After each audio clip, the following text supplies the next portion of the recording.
Bismillahirrahmanirrahim. Assalamualaikum warahmatullahi wabarakatuh.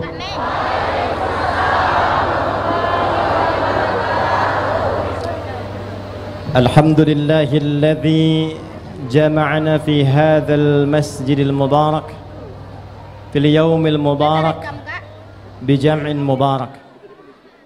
Nusalli wa nusallim ala habibina al-karim Sayyidina Muhammadin wa ala alihi wa sahbihi wa dhurriyyatihi wa ummatihi ila yaumil mi'ad wa ba'd. Yang kita banggakan, kita doakan semoga senantiasa diliputi dalam kebaikan dan kemuliaan, bimbingan Allah Subhanahu wa ta'ala, seluruh unsur kepemimpinan khususnya di Kota Padang ini. Bapak Wali Kota Pak Hendy Sapta, ini saya mesti jawab pantunnya dulu.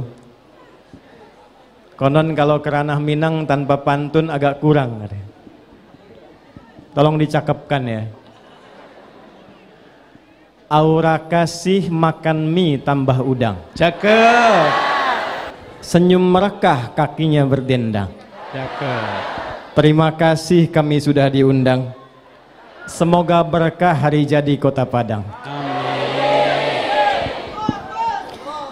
Yang kami hormati seluruh unsur Forkompinda, Pak Kapolres, Kanwil Kemenag, Pak Dandim. Kita juga alhamdulillah dihadiri oleh para tuan guru kita, ulama kita dari FKUB, ormas-ormas, dan spesial hadir ma'ana aidan المبعوث البعثة الشيخ محمد بن فلسطين. نسأل الله سبحانه وتعالى أن يحفظه في كل مسيرة دعوته فيكون بإذن الله تعالى فلسطين بإذن الله أقرب إلى استقلاله فيكون معنا إن شاء الله قلبا وقالبا. Amin tapi nggak paham dia. Spesial yang saya cintai, saya banggakan seluruh keluarga saya di Sumatera Barat dan sekitarannya yang tadi sudah diabsen, dan khusus juga saat ini yang berada khususnya di masyarakat Kota Padang. Saya bermohon membuka tausiah di pagi menjelang siang ini dengan satu hadis yang disampaikan oleh Nabi Muhammad SAW, dikoleksi kemudian oleh sahabat Abu Darda, disimpan oleh Imam Ibnu Majah dalam sunannya, lalu disampaikan kepada kita dengan kalimat yang sangat indah. Qala Rasulullah sallallahu alaihi wasallam, man salaka tariqa yaltamisu fihi ilma sahhalallahu lahu tariqan ilal jannah wa innal malaikata la tad'u ajnihataha ridan li talibil ilmi wa inna talibal ilmi yastaghfiru lahu man fis samawati wa man fil ardi hatta al-hitan allati fil bihar. Siapapun, man, besar kecil tua muda, punya jabatan tak ada jabatan, dari yang dekat dari yang jauh, salaka tariqa, dia berniat ikhlas melangkahkan kakinya menempuh jalan, yaltamisu fihi ilma, dia niatkan untuk belajar mendekat kepada Allah, supaya kenal Allah, supaya cinta Rasulullah, supaya berubah menjadi orang baik. Jadi kenal Allah itu, dekat dengan Rasulullah itu hasilnya merubah kita jadi lebih baik. Kalau ada orang mengaku Tuhannya Allah, nabinya Muhammad SAW Rasulullah, tapi tidak merubah dirinya menjadi lebih baik, maka dipertanyakan pengakuan ketuhanannya kepada Allah dan kerasulannya kepada Rasulullah sallallahu alaihi wasallam. Kenal Umar bin Khattab? Kenal di mana? Saya kadang-kadang pusing deh. Kemarin saya tabligh akbar di Riau, ada yang kenal Firaun. Di sini masih lumayan lah Umar bin Khattab. Sebelum kenal Allah, Umar itu mabuknya luar biasa, sehari 5 kali. Dan penting sebagai informasi, zaman jahiliyah itu 5 kali sehari mabuk, itu pemabuk amatir. Profesional lebih daripada itu. Tiap hari hobinya berkelahi. Kalimat Umar itu sangat terkenal. Kalau sedang bosan, Umar naik ke bukit bikin pengumuman. Siapa yang berani dengan saya bertemu di bukit A, tapi sebelum datang pamit dulu pada ibu yang telah melahirkannya, karena ia akan pulang tanpa nama. Memusuhi Rasulullah. Pernah jualan Tuhan. Jualan Tuhan. Dan saking kreatif dan inovatifnya, Tuhannya yang lain dibikin dari patung, Umar membuat dari roti. Jadi begitu jualan di musim panas, diterpa dengan terik matahari, datang haus, datang lapar, minuman ada, makanan tak ada. Maka Umar simpan yang dituhankan di depannya, lalu dia berkata, ya Lata, duhai Tuhan Lata, a'zirini, mohon maafkan aku, ana ja'i, sekarang lapar luar biasa, tolong pinjam tangannya sebentar, nanti hamba ganti, katanya. Jadi begitu selesai perjalanan, Tuhannya habis dimakan. Itu Umar. Tapi setelah masuk Islam, kenal Allah, kenal Rasulullah, ayat mirasantika, larangan mabuk-mabukan dari minuman keras dan turunannya sampai narkotika, itu turun atas permintaan Umar bin Khattab kepada Rasulullah SAW. Ya Rasulullah, kapan ada larangan dihentikan mabuk-mabukan? Kapan ada larangan dihentikannya ini minum-minuman keras? Dampaknya sangat buruk. Orang bisa berkelahi, orang bisa berzina. Turunnya karena Umar. Orangnya hidup kemudian dengan adil, berubah dari jahiliyah menjadi khairul ummah. Karena apa? Kenal Allah dan Rasulnya. Nah, pintu untuk mengenal Allah dan Rasulnya itu, salah satunya kata Nabi Sallallahu Alaihi Wasallam adalah majlis-majlis para ulama. Masjid-masjid pusat spiritual. Jadi kalau orang datang ke masjid itu, mesti ada perubahan antara datang dengan pulang. Karena itulah datang kakinya diatur, pulang keluar kaki beda melangkah. Doa masuk itu dibimbingkan, doa keluar beda dengan masuk. Masih ingat doa masuk masjid, kakinya melangkah kaki apa? Kanan. Kalau keluar toilet kaki apa? Oh, kiri. Ulang. Masuk masjid kaki apa? Keluar masjid kaki? Nah, itu betul. Masuknya doanya apa? Allahumma aftahli abwaba. Ya Allah, mohon bukakan kepada hamba pintu-pintu rahmatmu. Di antara makna rahmat, Quran surah ke-39 ayat 53 adalah kasih Allah yang merubah seorang hamba pelaku maksiat yang sangat dalam berubah menjadi pribadi yang sangat baik. Qul ya ibadiyalladzina asrafu ala anfusihim la taqnatu min rahmatillah. Muhammad sallallahu alaihi wasallam viralkan kepada semua hambaku, siapa yang ingin menjadi baik, siapa yang ingin menjadi mulia, maka berharaplah untuk mendapatkan rahmatku. Kalau sudah mendapatkan rahmat Allah, innallaha yaghfirudz dzunuba jami'a. Masuk masjid, dia taubat, dapat rahmat Allah, gugur semua dosanya, keluar mendapat keutamaan. Itulah sebabnya kita keluar dengan kaki kiri, mengatakan kalimat doa. Apa doanya? Allahumma inni as'aluka min. Kenapa kita minta fadlun? Apa diantara makna fadlun? Di antara makna fadlun dalam Al-Quran adalah karunia Allah yang merubah kita menjadi pribadi yang baik sehingga dijamin dengan surganya Allah Subhanahu wa taala. Quran surah keempat An-Nisa ayat 69 sampai dengan 70. Wa may yuti'illaha war rasul fa ulaika ma'al ladzina an'ama Allahu 'alaihim minan nabiyyina was-siddiqina wasyuhada was-salihin wa hasuna ulaika rafiqa dzalikal fadlu minallah. Jadi tidak ada satupun hamba yang diinginkan oleh Allah datang ke masjid, masuk masjid, kecuali tujuan utamanya satu, merubah hamba itu menjadi lebih baik daripada sebelumnya. Allahu Akbar. Di antara sekian hamba Allah yang hidup di Sumatera Barat ini, bahkan tetangganya ada Pekanbaru, khususnya yang ada di Padang ini, dari hari Jumat Sayyidul Ayyam, yang sekarang banyak beraktivitas, yang sedang banyak bekerja, ada yang olahraga. Ternyata Anda semua yang dipilih oleh Allah terlangkahkan kakinya masuk ke masjid ini, duduk untuk kita belajar. Semoga ini adalah langkah Allah yang pertama, langkah awal yang Allah berikan pada kita untuk merubah kita semua menjadi orang lebih baik dalam pandangan Allah Subhanahu wa taala. Nah, itu mukaddimahnya. Sekarang kita masuk pada intinya. Siap insyaallah? Takbir. Kota Padang ini sekarang insya Allah akan masuk 3 hari lagi usia yang ke-354. Betul?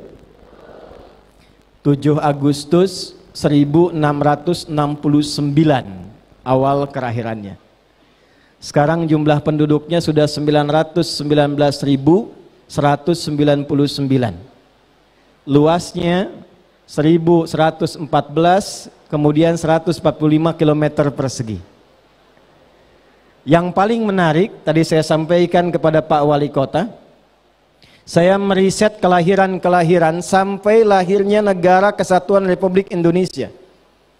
Kenapa di Undang-Undang Pembukaan, Undang-Undang Dasar 1945, kita sampai menghadirkan nama Allah di dalamnya, guna mensyukuri kelahiran negeri kita tercinta ini. Atas berkat rahmat Allah yang maha kuasa. Atas berkat rahmat Allah yang maha kuasa, dan dengan didorongkan oleh keinginan. Kenapa nama Allah hadir di situ? Karena ternyata semua perjuangan meraih kemerdekaan, perjuangan meraih satu kelahiran sampai ke level kota, tidak pernah terjadi perjuangan di dalamnya kecuali ada hamba-hamba Allah yang meneriakkan kalimat takbir Allahu Akbar, Allahu Akbar, yang ikut berjuang sehingga melahirkan setiap nafas-nafas kota yang menyulam Negara Kesatuan Republik Indonesia. Dan menariknya, tanggal yang kemudian ditetapkan dan diberkahi oleh Allah itu bukan sekedar tanggal biasa. Di dalamnya ada rahasia besar yang kalau kita bisa praktekkan, menyulam kehidupan dengan itu, akan terjadilah satu suasana kota yang tercerahkan, kota yang berkemajuan, kota yang baldatun thayyibatun wa rabbun ghafur. Sekarang kita akan belajar bagaimana kurikulum dalam Al-Quran menyambut hari jadi Padang, kota Padang yang ke-354, yang menuju kotanya maju. Siap? Masyarakatnya sejahtera. Siap? Menginspirasi level dunia. Siap? 3 kurikulumnya. Berapa kurikulumnya? Yuk kita mulai sekarang dengan aspek sejarah dulu. Ini hasil riset dan diikuti oleh beberapa kota-kota di negara besar. Sekarang mereka maju hanya mengambil nilainya saja.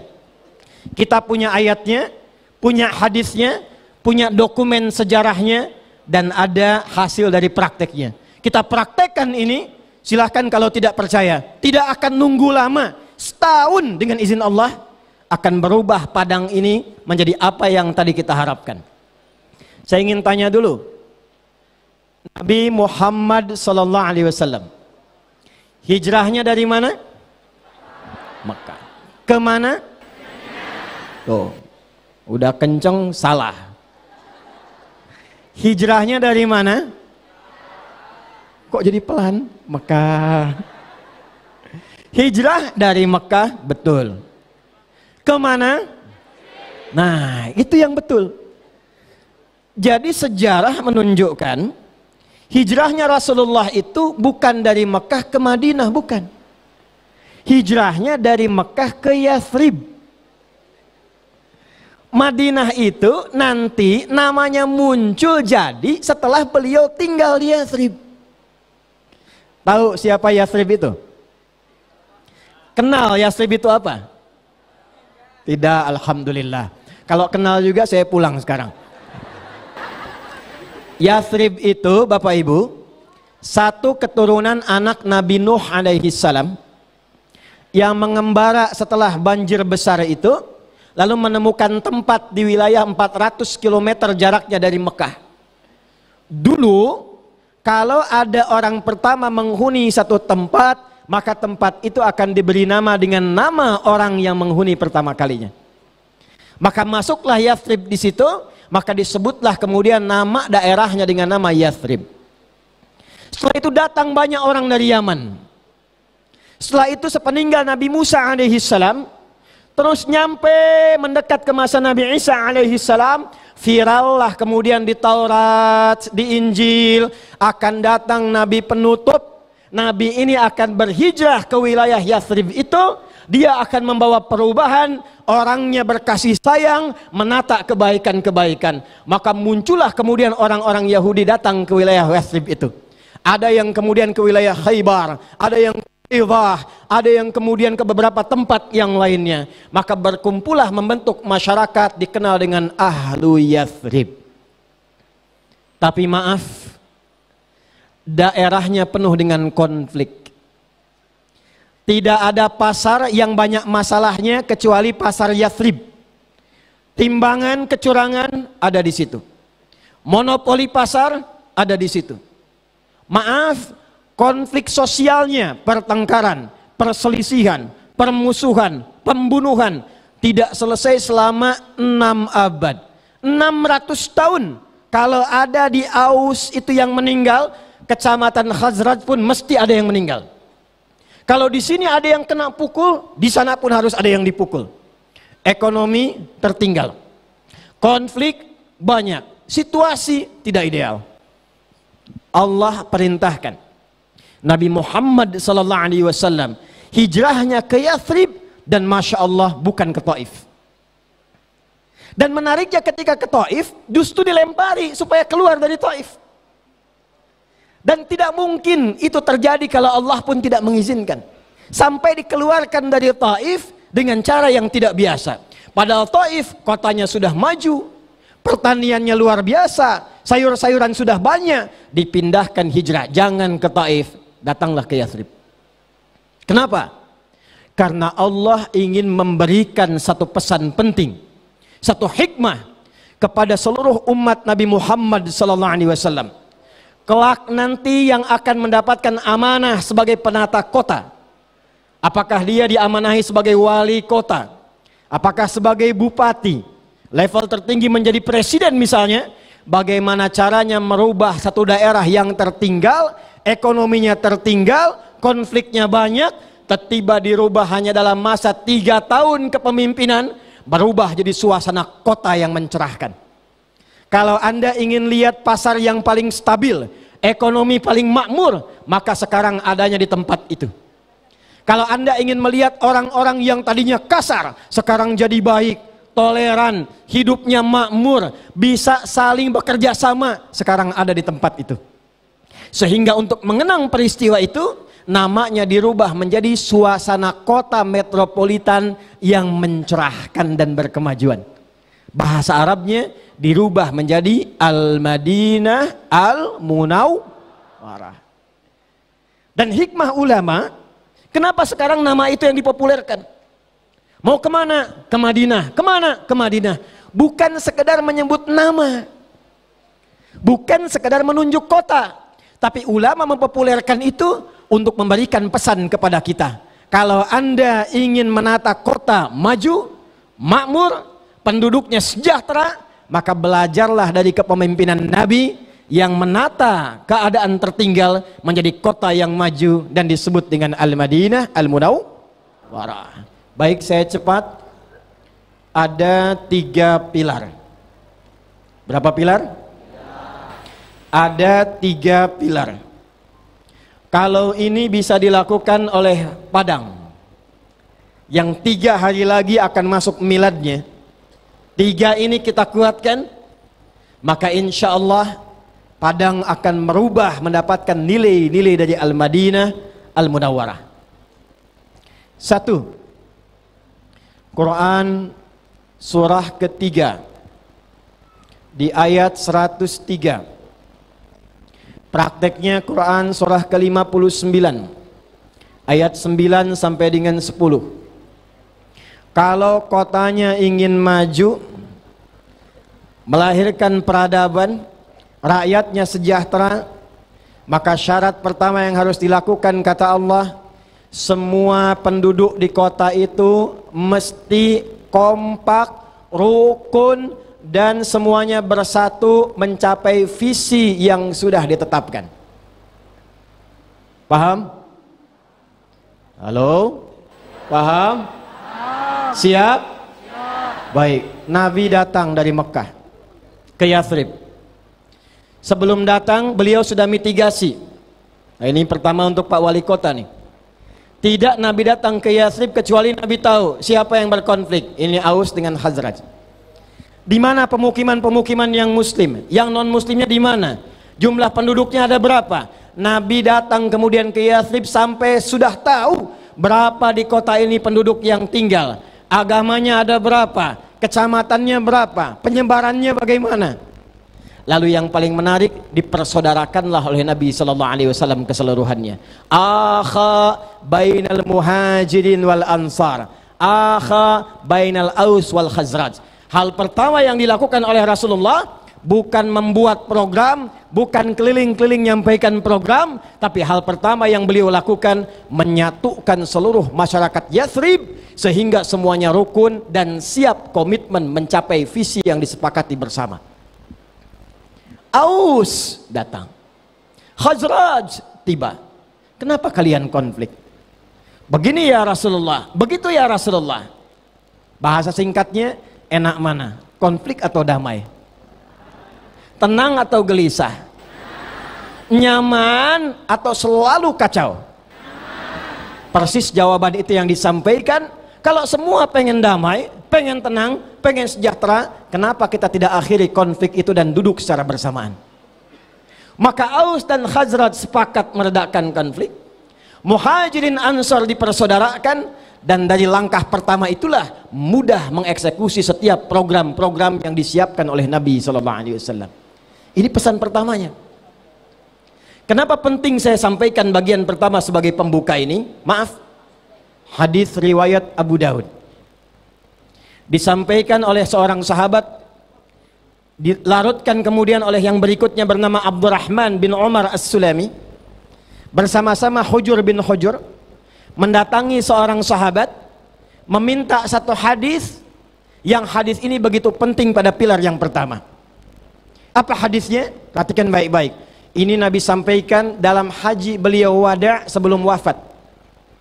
Qala Rasulullah sallallahu alaihi wasallam, man ya'ish ba'di fasayara ikhtilafan katsira. Siapapun umatku yang hidup setelah aku wafat, dia akan banyak melihat pertentangan-pertentangan, perselisihan-perselisihan. Dia akan banyak menyaksikan perbedaan-perbedaan yang menyebabkan kadang-kadang perselisihan. Hadis lain, kata Nabi, akan tiba satu masa saat waktu itu begitu cepat. Setahun seperti satu bulan. Satu bulan seperti seakan-akan sepekan. Sepekan terasanya seperti sehari, dan sehari terasanya seperti kilatan saja. Sekarang terasa tidak? Terasa tidak? Ya. Di saat itulah, kata Nabi, taqarubul aswaq, ada terjadi percepatan digital sehingga pasar mudah diakses. Dulu ibu berangkat ke pasar pakai angkot, pakai ojek, sekarang tinggal klik barangnya datang. Betul? Di masa itulah yantashirul kadzib tantashirul fitan. Akan muncul banyak manipulasi, muncul banyak hoax, muncul banyak pertikaian, muncul banyak perselisihan. Betul? Sekarang sudah buka medsos sudah berselisih kan? Padahal nggak ketemu orangnya. Baru bikin status sudah komen, dibuka 5 menit lagi sudah perang komen. Beda pendapat. Karena itu Nabi memberikan isyarat, salah satu yang menyebabkan kota tidak maju, salah satu yang menyebabkan kota sulit berkembang, Dasar pertamanya adalah konflik yang tidak tuntas, masyarakatnya, bagian-bagian kotanya yang tidak bersatu dalam kebaikan. Jadi kalau sekarang cuma duduk nunggu miladnya padang, bikin acara silahkan, tidak dilarang. Pesta rakyat bagus, acara UMKM bagus, acara kumpul bawa visi bagus, tapi masyarakat tidak bersatu, jangan harap kita dapatkan Padang yang maju, Padang yang megah, Padang yang berkemajuan. Jadi syarat yang pertama, harus terjadi kerukunan, harus terjadi kebaikan dan persatuan di kalangan masyarakat dan pemimpin yang ada di sekitarnya. Ini yang agak serius pertama kali yang penting saya sampaikan. Siap insya Allah? Baik, yuk kita cek. Dalam aspek ibadah dulu. Tadi sholat subuh. Tadi sholat subuh tidak? Berarti kesiangan. Tadi sholat subuh tidak? Sholat. Waktu subuh tadi sholat subuh tidak? Berapa rakaat? 2. Pakai kunut tidak? Yang pakai kunut angkat tangan. Yang tidak pakai kunut angkat tangan. Tuh, sudah beda kan? Padahal sama-sama sholat, sama-sama 2. Baik, tes yang kedua. Baca bismillah tidak? Baca. Yang dikeraskan, acungkan tangan. Bismillahirrahmanirrahim. Yang silent, bismillahirrahmanirrahim. Yang nggak baca bismillah. Sudah beda kan? Baik, terakhir. Waktu sholat dari i'tidal sujud kan? Waktu turun sujud pakai lutut apa telapak tangan? Telapak tangan. Yang pakai telapak tangan angkat tangan. Ada. Yang pakai lutut. Sisanya pakai kepala duluan. Balik. Tuh. Ini saya baru tarik satu ke masalah praktik ibadah. Lingkupnya lokal di umat Islam. Kata Nabi, nanti yang tadinya didesain untuk memudahkan tiba kemudian jadi bahan perselisihan. Ada yang berselisih karena persoalan kunut? Ada. Saya pernah mampir satu masjid, tapi bukan di sini. Begitu mau sholat, ternyata jamaah di komplek itu keluar. Saya tanya, kenapa pada keluar itu Pak? Kata mereka ada yang bid'ah di sini. Begitu saya masuk, ternyata cuman beda saja. Yang ini tidak kunut, yang ini kunut. Padahal kan yang benar-benar kita ketahui, yang salah yang tidak sholat subuh. Ada potensinya. Karena bismillah dijaharkan dengan bismillah disirkan, bisa jadi masalah kalau nggak paham. Saya tugas di Mekah 2010. Ngawal jemaah haji. Gelombang jemaah haji pertama, itu begitu datang pas waktu sholat isya. Imamnya Syekh Sudes, mazhabnya Hambali, bismillahnya disirkan. Begitu nengok, istaqimu, masuk takbir, Allahu Akbar, Al-Fatihah, Alhamdulillahi Rabbil Alamin. Itu komen jamaah di samping pertama, iki imamnya Muhammadiyah ya katanya. Muhammadiyah cabang Masjidil Haram tuh.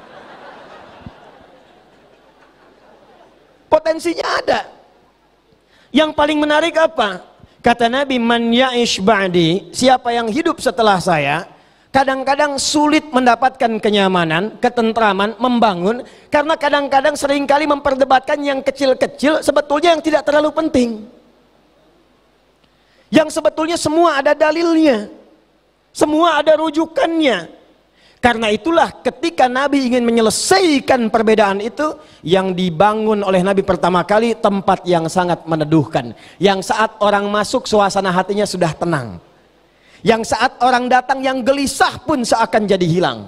Tidak ada tempat di muka bumi ini yang paling tenang, yang paling nyaman, yang saat masuk sudah merasa enak kecuali masjid. Itulah rahasianya kenapa Nabi datang pertama hijrah ke Yathrib, yang dibangun pertama kali oleh beliau namanya apa? Masjid. Ibu bapak nggak percaya silakan. Masuk masjid beda dengan masuk rumah kita sendiri. Masuk hati tenang, sholat 2 rakaat, duduk samping tiang dekat kipas angin. Itu Jumatan bisa tidur. Gak percaya, lihat nanti 2 jam lagi tuh. Tenang. Tapi poinnya bukan itu. Jadi Nabi dibimbing oleh Allah supaya orang tenang, adem dulu. Kalau sudah tenang, berpikirnya jernih, hatinya bagus, bisa duduk bersama. Ya Muhammad SAW bangun masjid. Dan di masjid itu menariknya, bukan cuma bab sholat. Yang orang cuma datang, kemudian nunggu iqamat, sholat, duduk, pulang. Tidak begitu. Ya Muhammad SAW, sifati sholatnya jamaah. Sifatnya disebut dengan Jum'ah. Orangnya datang berjamaah. Dari kata al-jam'u. Saya tanya, kalau kita di masjid sholatnya sholat apa? Berjamaah. Sepekan sekali ada sholat apa? Apa itu Jum'ah, apa itu jamaah? Jamaah itu bukan datang, apalagi saat Jumat datang, duduk, dengar khutbah, kadang-kadang ngantuk, bahkan ada yang tidur, sholat 2 rakaat, lantas pulang. Itu bukan Jumat namanya. Atau Anda datang, maaf, ambil saf, mau depan, saf 2, saf 3, cuma nunggu iqamat, sholat, formalitas, pulang. Itu bukan jamaah namanya. Jamaah itu datang. 2, kenal siapa yang datang. 3, saling mengisi di antara yang datang. Karena itu tidak ada orang masuk ke masjid di masjid Nabi kecuali kenal siapa yang duduk di sampingnya, siapa yang ada di belakangnya. Nabi itu masih ingat sebelum beliau sholat kan suka nengok ke belakang kan? Ya, nengok, lihat jamaah. Awas imam nih ya, awas imam, hati-hati. Itu bukan formalitas nengok ke belakang, nengok, rapatkan saf, luruskan, istau. Jamaah jawab sudah tahu. Lalu berbalik dan sholat, bukan itu. Lihat siapa yang sholat, kenali dari mana dia datang. Pasca sholat, lihat apa kebutuhannya. Karena itu tidak pernah ada orang sholat di masjid Nabi kecuali Nabi kenal siapa dia. Hikmah pertamanya apa? Hikmah pertamanya, begitu Nabi kenal siapa yang sholat di belakang beliau, 1, beliau memetakan surat apa yang akan dibacakan sesuai kemampuan makmumnya. Begitu nengok, oh ini ada Ibnu Abbas masih kecil, nggak tahan berdiri lama. Lihat jamaah lain, itu ada yang sepuh, wajahnya begitu ikhlas luar biasa. Surat Al-Ikhlas. Ini Al-Kautsar. Jadi ketika Nabi berbalik, Nabi paham apa yang harus dibacakan. Enggak tiap sholat harus Al-Baqarah, enggak tiap sholat harus Ali Imran. Tapi poin pentingnya kaitan dengan pembangunan kota. Begitu selesai, Nabi persaudarakan, dikenalkan antar jamaah. Tidak ada orang kehausan kecuali datang ke masjid, hilang hausnya. Tidak ada orang kelaparan, datang ke masjid, hilang laparnya. Ada orang tak punya pekerjaan, datang ke masjid, pulang-pulang, kenalan dengan yang punya peluang usaha, dapat dia pekerjaan. Sejarah sholat tahiyatul masjid, itu sejarahnya datang orang jauh namanya Sulek, dari Gotofan. Kalau sekarang kita di Padang, datang orang Pekanbaru. Belum tahu kebiasaan di Madinah, kalau masuk masjid, jangan langsung duduk kalau ingin i'tikaf, tapi sholat dulu 2 rakaat. Maka Sulek datang, Nabi sedang tausiah. Tiba kemudian langsung duduk. Nabi menyampaikan dengan bahasa yang umum sehingga tidak menyinggung orang baru yang datang. Kata Nabi, "Idza dakhala ahadukumul masjida fala yajlisa hatta yusalliya rak'atain." Kalau ada di antara Anda yang masuk masjid, ingin duduk menyimak tausiah, ingin dengar khutbah, jangan langsung duduk, sholat dulu 2 rakaat supaya warming up, hatinya mantap, tersambung koneksinya dengan Allah.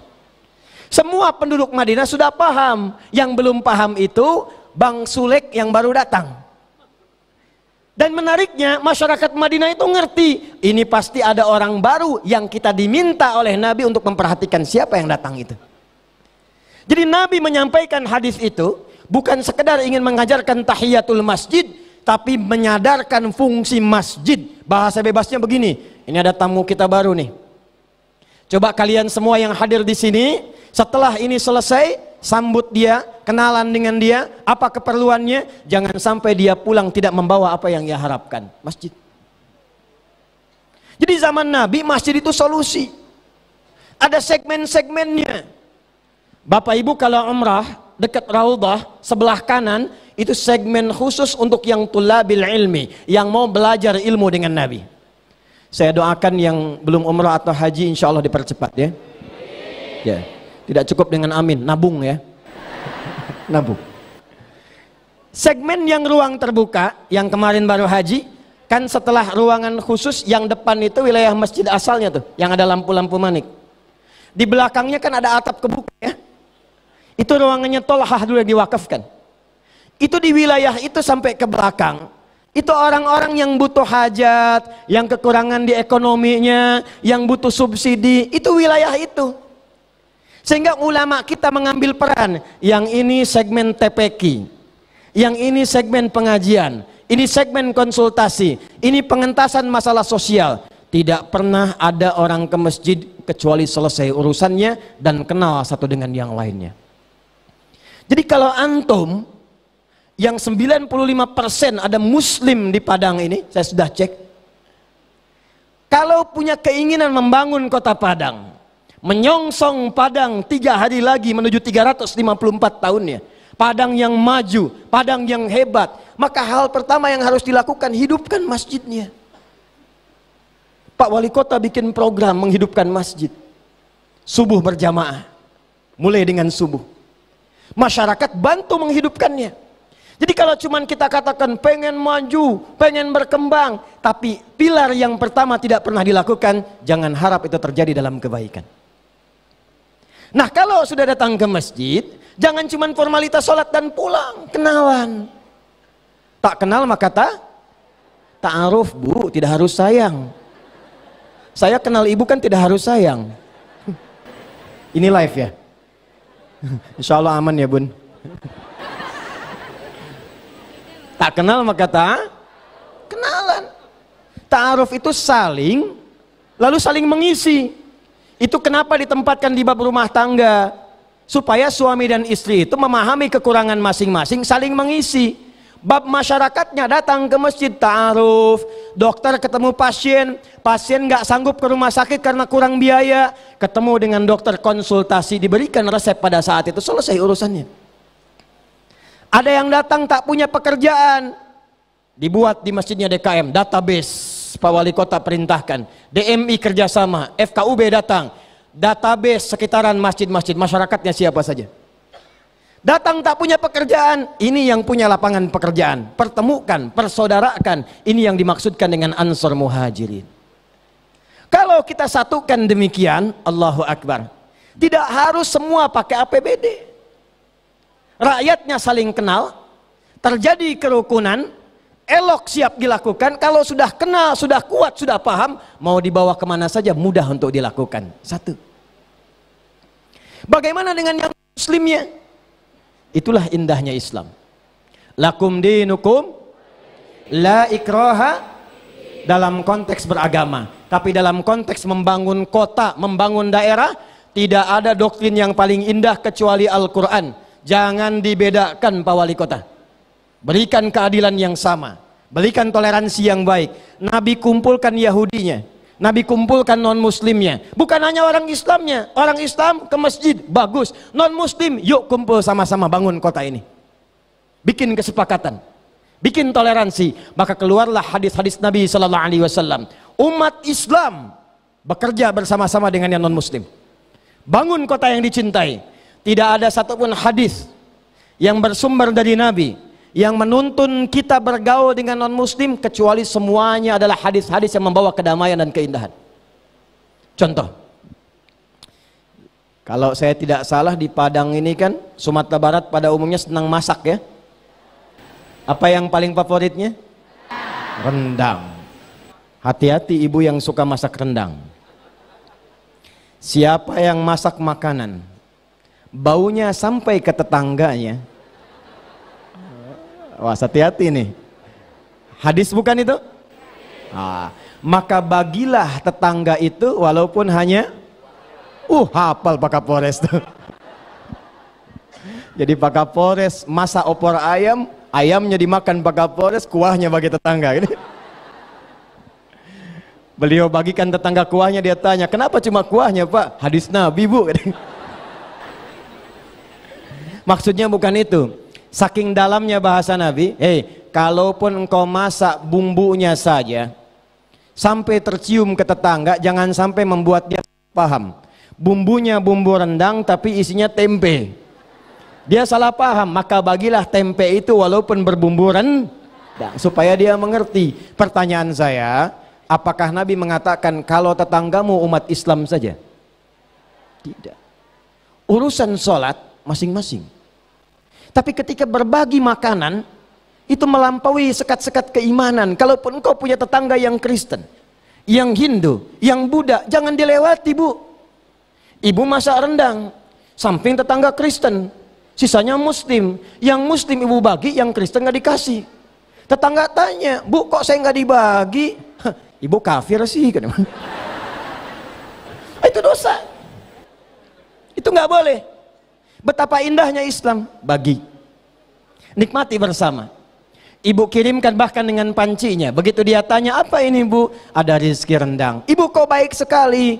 Allah yang perintahkan saya berbagi. Kenal dia dengan kalimat Allah. Itu besoknya bisa dia kembalikan panci ke ibu, bisa assalamualaikum Bu. Assalamualaikum Uni, tuh udah kenal. Waalaikumsalam, dibuka, ibu iya mau ngembaliin panci, terima kasih Bu. Dan mau tanya, kira-kira hari ini Allah perintahkan berbagi lagi nggak? Alhamdulillah. Itu interaksi kita. Jadi umat Islam tuh hafal dengan toleransi. Apalagi di Padang ini, Sumatera, adat bersanding syarak, syarak bersanding. Nah, itu sudah khatam dengan toleransi. Jadi kalau ada isu-isu di luar tuh nggak usah dipedulikan, Pak. Ya. Karena kenapa? Yang penting dalamnya kompak. Ya, la yadurrukum man dhalla idza tadaitum. Kata Quran, Allah sampaikan, kalau kaliannya kompak, sudah punya misi, sudah rukun, nggak usah terlalu peduli komentar orang. Banyak dipedulikan malah bikin pusing. Yang penting dalamnya kompak dulu. Andanya kompak, andanya rukun, andanya bangun, apapun yang datang dari luar itu kalau diabaikan tetap tidak akan pernah mempengaruhi kerukunan dan kekompakan yang ada di dalam. Sepakat? Ibu punya pohon rambutan, buahnya sampai ke tetangga, maka kalimat nabinya, walaupun tetangga itu non muslim, sampaikan kepadanya hakun mushtarak, rambutannya milik berdua, tidak usah minta kalau ingin mendapatinya. Bapak ketok rumahnya, sampaikan, ini pohon rambutan. Dia jawab, iya Pak. Punya bapak kan? Bukan. Pohonnya punya saya, bagian buah yang ke bapak itu milik bapak. Kok bisa begitu? Bapak itu lihat buahnya, sampahnya ke bapak, tumbuhnya tempat saya. Jangan sampai bapak cuma nikmati pandangan dan nyapu kotorannya, yang makan kami. Jangan tunggu sampai merah bahkan menguning. Kalau perlu hijau bapak minat, petik. Itu aturan dari mana? Allah yang perintahkan kami berbagi. Itulah Islam. Tapi kadang-kadang ada yang belum paham, dia kira sama hukumnya, padahal cuma untuk tumbuhan saja. Celakanya besoknya ayam Anda main ke tempat dia. Dia kira sama dengan rambutan, dia sembelih tuh. Tapi tidak apa-apa, kadang di situ ada kenikmatannya. Satu itu. Jadi saya harapkan spirit membangun Padang, menyambut 354 tahun hadirnya Padang, insya Allah kita akan syiarkan, inspirasikan menuju 354 tahun kota Padang diisi dengan masyarakat yang kompak dan rukun. Siap? Satu. Pusatnya ada di mana? Masjid. Karena itu saya harapkan mulai hari ini sampai besok yang muslimnya hidupkan masjidnya. Saya dapat bocoran, insya Allah Bapak Wali Kota dan Forkompinda akan punya program-program minimal subuh keliling ya Pak Wali Kota. Siap kita support? Siap kita hadirkan? Anda kalau nggak percaya silahkan 40 hari aja konsisten. Perhatikan perbedaan yang akan terjadi pada kehidupan kita. Itu pasti akan beda. Beda rasanya, rasakan bedanya, pasti akan terasa bedanya.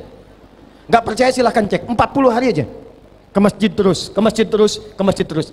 Tidak ada orang yang ke masjid konsisten dan benar ke masjidnya kecuali yang pertama dia dapatkan perubahan pada pribadinya menjadi orang lebih baik. Kedua, lancar rizkinya. Ketiga, mudah hidupnya. Itu sudah janji Allah yang didetilkan oleh Rasulullah SAW dalam hadisnya. Satu, saya cepat. Dua, kalau ingin kotanya maju, masyarakatnya sejahtera, maka jangan biarkan, kata Nabi, ada rakyat yang lapar, Pak Wali. Jangan biarkan ada masyarakat yang mengeluh kesulitan ekonomi. Maka pilar yang kedua, setelah pilar pertama kekompakan, kerukunan, yang kedua semua masyarakat dan unsur pemerintahan kompak membangun perekonomian yang stabil. Apa formulasinya? Disingkat dengan ZIS, zakat, infak, satu lagi apa? Sedekah. Dibuat badan, badan disatukan, ditambahkan nasional jadi Baznas, badan amil zakat nas, dikumpulkan di dalamnya ada infak dan sedekah. Itu bukan sekedar amal soleh, ibadah-ibadah ritual, bukan. Kalau kita praktekkan benar, itu sebetulnya formulasi value dari Islam untuk mengangkat masyarakat menjadi sejahtera, mengikis kemiskinan, menghilangkan kefakiran. Kalau digunakan, dipraktekkan dengan cara yang benar. Satu, saya ambil contoh. Saya cepat ya. Pernah dengar sahabat Nabi namanya Mu'adz bin Jabal? Saya ulang. Pernah dengar sahabat Nabi namanya Mu'adz bin Jabal? Bapak Ibu tahu negeri Yaman? Negeri Yaman. Yaman dengan Padang luas mana? Pernah ke Yaman? Yaman dengan Padang luas Yaman. Yaman negara, Padang kota. Mu'adz mempraktekkan skema ZIS, zakat, infak, sedekah. Cuma dalam wangka 3 tahun dipraktekkan oleh Mu'adz sesuai petunjuk Nabi. Itu se-Yaman dalam 3 tahun hilang miskinnya. Gak ada yang miskin lagi. Se-Yaman. Saking sejahteranya, zakatnya semua dikirimkan ke pusat. Saking tidak adanya lagi yang miskin di Yaman. Bagaimana dipraktekkan skema itu? Ini yang indah. Kata Nabi, khudh min aghniyaihim. Seluruh pemimpin-pemimpin wilayah di kota kerjasama dengan ulama-ulama untuk yang muslimnya, khudh min aghniyaihim, yang masuk batas nisab, yang kaya-kaya masukkan database. Kalau sudah masuk kualifikasi zakat, ambil zakat dari mereka. Kumpulkan. Petakan sesuai dengan kecamatannya. Padang ada berapa kecamatan? 1, 2, 3, 4, 5 misal. Nanti kecamatan yang 1 berapa potensi zakatnya? 2 berapa? Dari situ waturaddu ala fuqaraihim, dicatat orang-orang yang di tahap baris bawah masa-masa pertengahan. Siapa yang masuk area kemiskinan? Masuk area kefakiran. Mahasiswa yang sedang belajar, anak-anak yang harus dapat beasiswa. Petakan semuanya sesuai dengan skemanya, jangan setorkan dulu ke pusat. Zakat Padang, kumpulkan di Padang, petakan 8 golongan yang berhak menerimanya. Setelah itu apa yang dilakukan? Salurkan kepada orang-orang itu sebelum disetorkan ke pusat. Lebihnya baru teruskan ke pusat, dari pusat didistribusikan untuk subsidi di tempat-tempat yang kekurangan. Kalau sekarang kita keluarkan konsepnya, maaf, ada berapa masjid di kota Padang ini? 1.307. Sekarang ambil per kecamatan, kita ada berapa kecamatan? Berapa? 11 kecamatan. Ambil masjid besar di setiap kecamatan, 1, 2, 3, 4 sampai 11. Di situ kemudian program pemerintah, koordinasi dengan DMI, ada MUI-nya, ormas-ormasnya. Setiap masjid besar di kecamatan itu yang menghimpun ZIS-nya ada di situ. Lalu punya database-nya. Berapa orang-orang yang masih memerlukan perhatian di sini? Berapa miskinnya? Berapa anak-anak sekolahnya? Siapa yang berhak dapat kualifikasi zakat? Siapa yang infak? Di setiap kecamatan jangan setor dulu ke kota. Salurkan dengan database itu. Nanti kurangnya baru disubsidi oleh anggaran pemerintahan dari kota. Kalau itu bisa dilakukan, database orang kayanya punya, dokternya punya, masyarakatnya punya, dikumpulkan di setiap masjid, masjid besar kecamatan, distribusikan lagi ke daerah-daerah sampai ke desa. Itu kalau skemanya dipakai sesuai dengan petunjuk Nabi, demi Allah saya katakan, kita tidak akan mengenal istilah kemiskinan kecuali memang orang yang tidak pernah merasa cukup dalam hidupnya. 2. 3, saya cepat. Sebelum masuk ke pilar yang terakhir, ini yang paling penting. Konsepnya untuk menjamin stabilitas bisa digunakan konsep persaudaraan, mengingat pada satu hadis Nabi SAW. Sekarang zamannya aplikasi kan? Saya ulang, sekarang zamannya aplikasi kan? Kenapa Pak Wali Kota tidak mengambil seorang ahli IT, bikin aplikasi, bikin di setiap kecamatan, masukkan UMKM itu ke pasar-pasar aplikasi digital, sehingga nanti, maaf, orang-orang Padang yang ingin membeli baju sudah tahu, nih warga Padang di sini yang jualan baju, ini yang jualan beras, ini yang jual sayuran. Itu yang dilakukan segmentasinya oleh Nabi di pasar-pasar Yathrib sehingga jadi Madinah. Jadi belanjanya nggak keluar. Yang dagang beras siapa? Ini harga tetapkan dasarnya oleh pemerintah, harga dasar sekian. Yang jualan sayur siapa? Ini. Nabi sampai infeksi. Tidak boleh ada yang monopoli harga, tidak boleh ada yang bikin sembarangan. Ketika ditata, tidak ada satupun yang belanja keluar kecuali ekonomi di dalam Madinah itu yang hidup dan berputar. Yang nggak ada di Padang baru keluar. Itu kalau sekarang kita bisa siapkan menuju hari lahir Padang yang ke-354. Launching aplikasi. Di situ disampaikan gerakan ekonominya. Di situ data UMKM-nya bisa didapatkan. Siapa yang pengen pesen baju tinggal klik, ketemu saudara kita. Konsep pertama persaudaraan, masukkan ke aplikasi, beri nama program Amin, Ansor Muhajirin. Di kecamatan A ada yang rumahnya roboh, tinggal upload ke situ. Saudaraku sepadang, 900.000 orang, adakah di antara Anda yang tergugah untuk membantu rumah ini? Nggak perlu pakai APBD, begitu dia upload. Sekarang kan musimnya viral. Apa yang rame, itu yang disukai. Begitu muncul, tergerak kita, selesai masalah. Pak Kapolres, Pak Dandim, ada program, tinggal upload. Tempat ini diduga masih banyak mirasantikanya, kami himbau jauhi itu semua, tinggal upload, selesai. Lalu kontrol di lapangan. Itulah hadis yang diimplementasikan dalam konteks kehidupan kita sekarang. Ayatnya ada, hadisnya ada, tinggal prakteknya yang belum kita optimalkan. 3 yang terakhir sebagai penutup. Wa amanahum min khauf. Ulangi, wa amanahum min khauf. Aspek pertama spiritual dan kekompakan. Kedua, stabilitas ekonomi, jangan sampai ada yang lapar. Yang ketiga, menjaga ketertiban dan keamanan. Walaupun organiknya di sini ada TNI, ada Polri, tapi tetap pada akhirnya prakteknya kembali kepada kita semua sebagai warga masyarakat. Kalau memang kotanya ingin maju, kotanya ingin hebat, maka kata Quran, semua masyarakatnya mesti kompak, jaga ketertiban dan keamanan. Jauhkan potensi-potensi menyimpang yang bisa merusak. Contoh, maaf ya, ini jangan tunjuk orang dulu, ujung kepala sampai dengan ujung kaki. Tidak ada satupun ayat di Quran kecuali menjaga semua fungsi organ tubuh ini supaya tidak rusak. Apa fungsi mata? Tuh, sudah salah.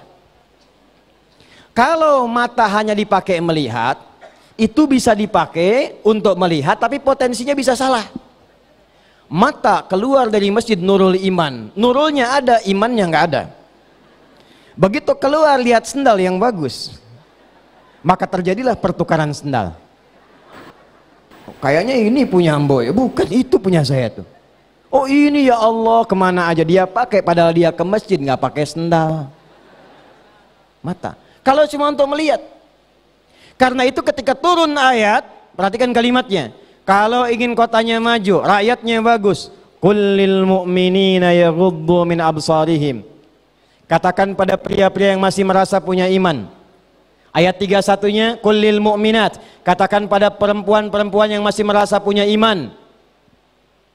Mata itu hanya digunakan untuk melihat yang baik saja. Kalau digunakan pada yang tidak baik, jadi rusak nantinya. Jadi maksiat akhirnya. Kalau digunakan untuk melihat pada yang bukan haknya, jadi rusak nantinya. Karena itulah ketika turun ayat, jaga mata, jaga lisan, jaga pendengaran, sampai ke ujung kaki, pada hakikatnya ingin menjaga kita dari perbuatan-perbuatan yang merusak, sehingga kehidupan kita dapat tentram, damai, dan abadi. Siap sampai di sini? Ya, ini mohon maaf ya, jangan sampai saya dengar lagi terjadi di Kota Padang setelah hari jadi ke-354 ada pembegalan. Ada pembegalan? Ada pencurian? Ada? Ada tawuran? Ada? Awas, ini menunjukkan ada 3 pilar yang belum kita sempurna lakukan sebagai umat Islam.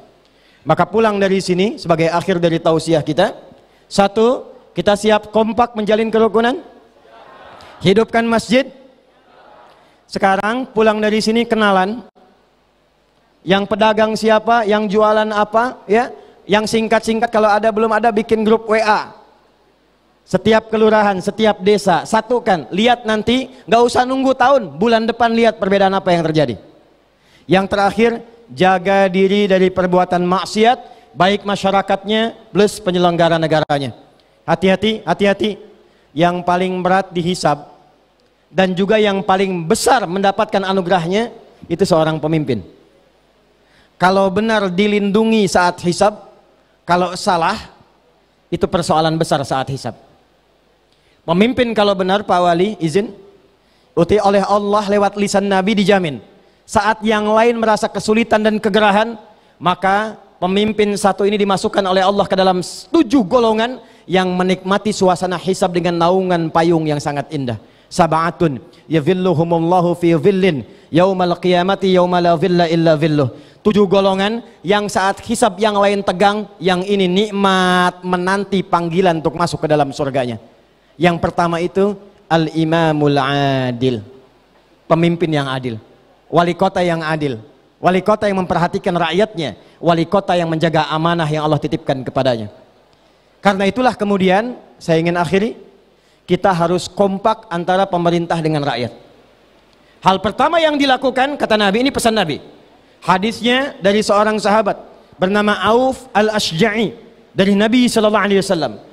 Kalau kalian ingin betul-betul membangun kota dengan bagus, kompak keduanya, maka antara pemimpin dengan rakyat minimal harus saling mencintai dan mendoakan. Maka dari mohon ya, kalau ke masjid, sujud doakan nih forkompindanya, wali kotanya. Minta sama Allah supaya dibimbing, supaya punya wali kota yang soleh, Kapolres yang sehat, Dandim yang sehat dan kuat, yang kompak, bersatu. Kalau itu bisa kita lakukan, terjaga kotanya. Wali kotanya sholat, doakan rakyatnya. Itu dalam hadis. Tuhibbunahum wa yuhibbunakum. Kalau sudah saling mencintai, saling mendoakan, Allah akan tanamkan dalam jiwa-jiwa Anda sifat saling mencintai satu dengan yang lainnya. Itu poin yang terakhir yang ingin saya tegaskan. Baik, yang penutupnya, berapa di sini yang sudah hafal Quran? 30 juz, bukan juz 30. Program Pak Wali Kota boleh juz 30. Yang sudah 30 juz. 1, berapa lagi? 2, tahan dulu, angkat tangan saja. 3, berapa lagi? 30 juz. 4. Ah, sudah. Maksud saya ingin jadi teman-teman ini motivasi untuk semua warga di sini. Saya berikan satu rahasia. Tapi ini antara kita saja ya. Saya nggak kasih orang lain hari ini. Antara kita saja. Saya baru kembali dari Amerika beberapa bulan lalu. Lalu saya cek, kita ada koneksi di 20 negara. Kita cek, Allahu Akbar. Ternyata di negara-negara itu sekarang Australia, Amerika, Inggris, sampai ke Jepang, itu yang paling favorit sekarang mencetak para penghafal Quran. Di Sydney, sekolah Islam yang tidak ada penghafal Qurannya itu tidak laku. Di Amerika kita punya 5.000 jamaah diaspora. Itu program pertamanya sekarang mencetak penghafal Quran. Sekarang remajanya itu sudah banyak yang hafal Quran di Amerika. Di Jepang, kemarin kita baru buka sekolah di Saitama. Program pertama yang kita hadirkan, minat pertamanya penghafal Quran. Ternyata ada riset dari seorang peneliti Maroko berkebangsaan Inggris sekarang. Orang kalau sudah hafal Quran, itu akan meningkat kecerdasannya 3 kali lipat dibandingkan orang biasa. Kata hasil riset ini kenapa? Tinjauannya karena di Quran ada 52.000 kosakata. Orang yang lancar itu terstimulus otaknya sehingga mudah mencerna, mengingat dan menggunakan apa saja. Dia baru menggunakan pendekatan riset biasa. Tapi kalau Anda buka riset perjalanan umat Islam, tidak ada satupun ulama yang hebat membangun kota dan negerinya kecuali rata-rata mereka adalah ahli Quran di zamannya. Al-Kindi, Al-Farabi, Al-Ghazali, Ibn Rushdi, Al-Khawarizmi, Ibn Battuta. Itu semua kalau Anda cek biografinya, usia 7, 10, 12 tahun seperti ini, rata-rata semua ahli Quran. Ibn Rushdi, Averus, filsafat, pemikir, tapi ternyata dokter bedah, ternyata hafal Quran 30 juz, ternyata punya kitab fikih namanya Bidayatul Mujtahid. Jadi saya ingin menghimbau, bila bisa mampu dilakukan, hidupkan masjidnya, hidupkan halaqah Qurannya. Kalau tidak Anda hidupkan, sekarang Anda tertinggal. Karena 34 provinsi, tambah 4 sekarang 38, sekarang di Indonesia sudah berlomba-lomba gerakan menghafal Quran. Kami punya riset khusus. Kita punya program At-Taisir Learning Center yang meriset para penghafal dan ahli Quran di Indonesia. Sekarang 38 provinsi bergerak untuk bisa mengenal dan menghafal Quran. Kalau Anda tidak mulai, Anda tertinggal. Nah, sebagai bonus dan hadiah Padang ke-354, saya hadiahkan kepada Pak Wali Kota, silahkan cari 5 orang, Pak, atau 6 orang. Ya, 6 orang. Laki-laki 3 orang, perempuan 3 orang. Usianya, saya ulang, usianya lulus SMA atau sederajat. Yang berminat beasiswa ke Timur Tengah, ya, gratis sampai S3. Ya, gratis sampai S3. Insya Allah kita akan fasilitasi. Kalau mau ke Tripoli bisa berangkat tahun ini, ya. Kalau mau keluar tahun depan kami dapat kuota dari Madinah, Jamiah Islamiyah, dari Ummul Qura, dari Al-Azhar, dari Turki, dari Sudan. Anda nanti tinggal milih. Syaratnya cuma 2. 6 orang ini, syaratnya cuma 2. Dan 2 ini gampang sekali, nggak susah. 1, hafal Quran 30 juz. 2, lancar bahasa Arab. Masih banyak waktu. Ayo banyak-banyak makan rendang, ya. Masih banyak waktu. Kalau sudah ada Pak Wali, silahkan diseleksi. Insya Allah ini challenge-nya banyak. Nanti dengan Riau karena seprovinsi ada 10 orang, akan dikumpulkan se-Indonesia. Kita seleksi. Tahun ini kami kirimkan 30 orang. Saya harapkan dari 30 itu ada 6 dari Padang yang sudah disiapkan, dan kita berikan beasiswa full sampai dengan S3. Tidak ada biaya 1 peser pun, ya. Tidak ada biaya. Semua kami tanggung, sampai tiketnya, sampai beasiswanya, sampai jatah pulang, sampai kuota haji untuk berangkat. Ya, insya Allah ada hajinya. Ya, itu yang bisa kami sampaikan. Mudah-mudahan ada manfaat didapatkan. Untuk adik yang sudah betul 30 juz, betul? Saya coba tanya sebentar. Kasih mic-nya.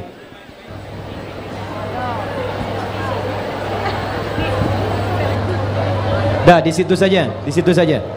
Namanya siapa? Rahmat Israel Fikri. Isam, usianya berapa tahun? 12 tahun. 12 tahun. Baik, berarti kelas 12 SD ya? Kelas 6. Kelas 6 ya. Sekarang 12, Pak. Ya, kelas 6. Oh iya, 6 ya, 12. Sekarang pakai 9, 10, 11, 12 ya.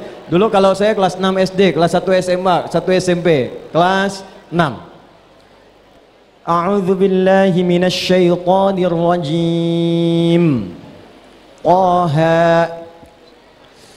A'udzu billahi minasy syaithanir rajim. Bismillahirrahmanirrahim. Taha ma anzalna 'alaikal qur'ana litashqa illa tadhkiratan liman yakhsha. Lompat ke ayat 14. Bismillahirrahmanirrahim. Innani anallahu la ilaha illa ana fa'budni. Bismillahirrahmanirrahim. Innani anallahu la ilaha illa ana fa'budni. Innani anallahu la ilaha illa ana fa'budni wa aqimis salata lidzikri. Terus? Inna sa'ata la'atiyatun akadu ukhfiha litujza kullu nafsim bima tas'a. Baik, mundur satu surah. Ayat ke-13 sampai 15. Bismillahirrahmanirrahim. Ya Yahya khudhil kitaba biquwwah. Bismillahirrahmanirrahim. Ya Yahya khudhil kitaba biquwwah wa atainahul hukma sabiyya wa hananan min ladunna wa zakatan wa kana taqiyya wa barram biwalidayhi wa lam yakun jabbaran 'asiyya wa salamun 'alaihi yawma wulida wa yawma yamutu wa yawma yub'atsu hayya. Baik, cukup. Hasbuk. Namanya siapa tadi? Rahmat Isra Fikri, tapi Ahmad panggilan Ihsan Isra. Fikri. Baik, yang ini spesial dengan orang tuanya satu saja, ayahnya saya hadiahkan umrah. Baik ya. Satu ini saja. Tahun ini ya, kami akan berangkat ada 2 Oktober dengan Desember. Ya, ikut Desember insya Allah ya. Nanti ada, silakan dengan ayahnya atau pilih ibunya salah satu untuk berangkat. Baik, makasih ya. Terima kasih untuk semuanya. Mudah-mudahan Allah berkahi kita semua. Allahumma taqabbal minna innaka antas sami'ul alim wa tub 'alaina innaka antat tawwabur rahim. Allahumma rabbana atina fid dunya hasanah wa fil akhirati hasanah wa qina adzabannar. Wa sallallahu ala sayyidina Muhammad wa ala alihi wa sahbihi ajma'in. Wa akhiru da'wana subhanakallahumma bihamdika asyhadu an la ilaha illa anta nastaghfiruka wa natubu ilaik. Alhamdulillahi rabbil alamin. Assalamualaikum warahmatullahi wabarakatuh.